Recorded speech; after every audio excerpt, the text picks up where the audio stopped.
You still have some regulatory barriers that really shouldn't be there, given that they have a... But do you think that the European populations who have been used to this, certainly in the post-war era, will put up with the kinds of stringencies and changes that are being proposed, not just in something like France, where there already has been resistance, but even in Britain?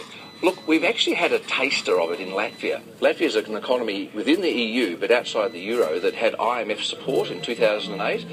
As part of that support, they had to cut their budget deficit aggressively. In the process of doing so, they shut hospitals down and schools down, they cut pensions. The economy shrank almost by a fifth last year. That's almost a 20% contraction in GDP growth. Child death rates went up because people were having to have their babies at home rather than in hospitals, and there were no midwives available. Elderly people died during the winter because they couldn't get to hospital, they couldn't afford heating and so on. So basically, these budget deficit cuts are killing people. They're sacrificing the babies and their grannies and grandparents.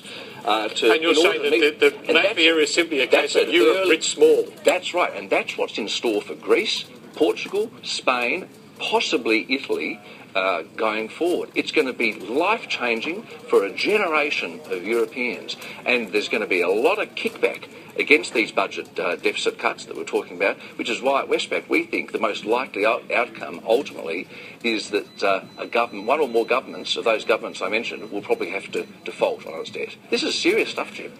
Indeed it is. A very pessimistic outlook. James Shugg, thank you very much. Jim, good to talk to you.